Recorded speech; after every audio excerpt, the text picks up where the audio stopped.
जय श्री राम। दूसरे दिन ऋषि विश्वामित्र ने अपनी मंडली के साथ प्रातःकाल ही जनकपुरी के लिए प्रस्थान किया। चलते चलते वे विशाला नगरी में पहुँचे। इस भव्य नगरी में सुंदर मंदिर और विशाल अट्टालिकाएं शोभायमान हो रही थीं। वहाँ की बड़ी बड़ी दुकानें अमूल्य आभूषणों को धारण किए हुए स्त्री पुरुष आदि नगर की संपन्नता का परिचय दे रहे थे। गंगा माता की उत्पत्ति की कथा सुनकर श्री राम विश्वामित्र जी के साथ किस तरह मिथिला नगरी के लिए आगे बढ़ते हैं, ये हम इस कहानी में अब आगे सुनने वाले हैं। यदि आपको पिछली कहानियों के बारे में जानना है तो आप आई बटन देख सकते हैं और ये आपको प्लेलिस्ट में भी हमारे मिल जाएगा, तो ज़रूर से उसे चेक कीजिएगा।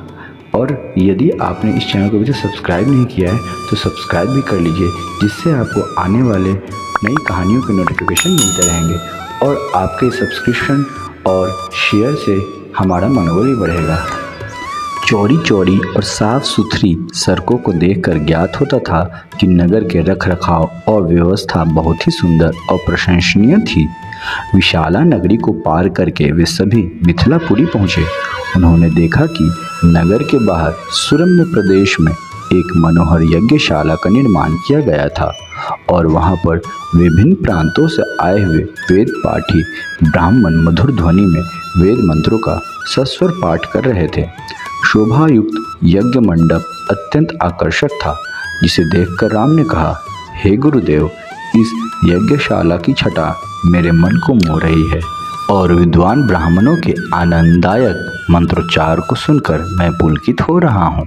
कृपा करके इस यज्ञ मंडप के समीप ही हम लोगों के ठहरने की व्यवस्था करें, ताकि वेद मंत्रों के ध्वनि हमारे मन मानस को निरंतर पवित्र करती रहे।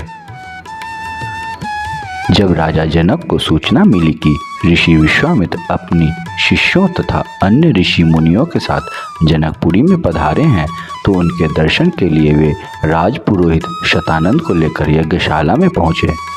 पाद्य अर्घ्य आदि से विश्वामित्र जी का पूजन करके राजा जनक बोले, हे महर्षि, आपने यहाँ पधार कर और दर्शन देकर हम लोगों को कृतार्थ कर दिया है। आपकी चरण धूलि से यह मिथिला नगरी पवित्र हो गई है। फिर राम और लक्ष्मण की ओर देखकर बोले, हे मुनिवर, आपके साथ ये परम तेजस्वी सिंह शावक जैसे अनुपम सौंदर्यशाली दोनों कुमार कौन हैं? इनकी वीरता पूर्ण आकृति देखकर प्रतीत होता है मानो ये किसी राजकुल के दीपक हैं। ऐसे सुंदर सुदर्शन कुमारों की उपस्थिति से यह यज्ञशाला वैसे ही शोभायुक्त हो गई है जैसे प्रातःकाल भगवान भुवन भास्कर के उदय होने पर प्राची दिशा सौंदर्य से परिपूर्ण हो जाती है। कृपा करके अवगत कराइए कि ये कौन हैं, कहाँ से आए हैं, इनके पिता और कुल का नाम क्या है? इस पर ऋषि विश्वामित्र ने राजा जनक से कहा, हे राजन, ये दोनों बालक वास्तव में राजकुमार हैं। ये अयोध्या नरेश सूर्यवंशी राजा दशरथ के पुत्र रामचंद्र और लक्ष्मण हैं। ये दोनों बड़े वीर और पराक्रमी हैं। इन्होंने सुबाहु, तारका आदि के साथ घोर युद्ध करके उनका नाश किया है। मारीच जैसे महाबली राक्षस को तो राम ने एक ही बाण से 100 योजन दूर समुद्र में फेंक दिया। अपने यज्ञ की रक्षा के लिए मैं इन्हें अयोध्यापति राजा दशरथ से मांग कर लाया था। मैंने इन्हें नाना प्रकार के अस्त्र शस्त्रों की शिक्षा प्रदान की है। इनके प्रयत्न से मेरा यज्ञ निर्विघ्न तथा सफलतापूर्वक संपन्न हो गया। अपने सद्व्यवहार, विनम्रता एवं सौहार्द से इन्होंने आश्रम में रहने वाले समस्त ऋषि मुनियों का मन मोह लिया है। आपके इस महान धनुष यज्ञ का उत्सव दिखाने के लिए मैं इन्हें यहाँ लाया हूँ। इस वृतांत को सुनकर राजा जनक बहुत प्रसन्न हुए और उन सब के ठहरने के लिए यथोचित व्यवस्था कर दिया। प्रातःकाल राम और लक्ष्मण ऋषि विश्वामित्र के साथ मिथिलापुरी के वन उपवन आदि देखने के लिए निकले। एक उपवन में उन्होंने एक निर्जन स्थान देखा। राम बोले, गुरुदेव, यह स्थान देखने में तो आश्रम जैसा दिखाई देता है, किंतु क्या कारण है कि यहाँ कोई ऋषि या मुनि दृष्टिगोचर नहीं हो रहे हैं? इस पर विश्वामित्र जी ने कहा, यह स्थान कभी महात्मा गौतम का आश्रम था। वे अपनी पत्नी अहल्या के साथ यहाँ रहकर तपस्या करते थे।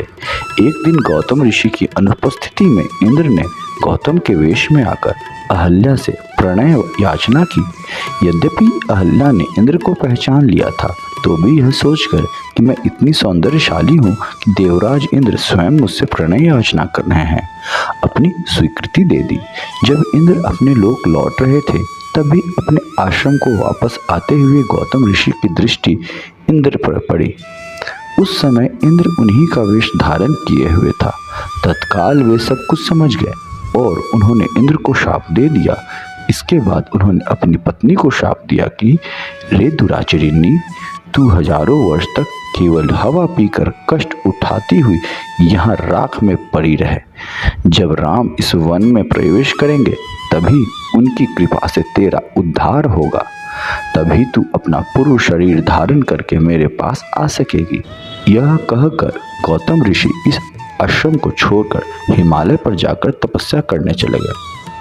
अतः हे राम, अब तुम आश्रम के अंदर जाकर अहल्या का उद्धार करो। विश्वामित्र जी की आज्ञा पाकर वे दोनों भाई आश्रम के भीतर प्रविष्ट हुए। वहां तपस्यारत अहल्या कहीं दिखाई नहीं दे रही थी, केवल उसका तेज संपूर्ण वातावरण में व्याप्त हो रहा था।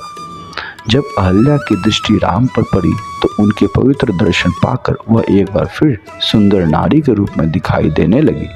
नारी रूप में अहल्या को सम्मुख पाकर राम और लक्ष्मण ने श्रद्धापूर्वक उनके चरण स्पर्श किए। तत्पश्चात उससे उचित आदर सत्कार ग्रहण कर वे मुनिराज के साथ पुनः मिथिलापुरी को लौट आए। तो कैसी लगी ये कहानी? उम्मीद है आप लोगों को पसंद आई होगी। तो इसे लाइक कीजिए और ज़्यादा से ज़्यादा शेयर कीजिए और सब्सक्राइब भी जरूर करिए। मिलते हैं अगली कहानी में। जय श्री राम।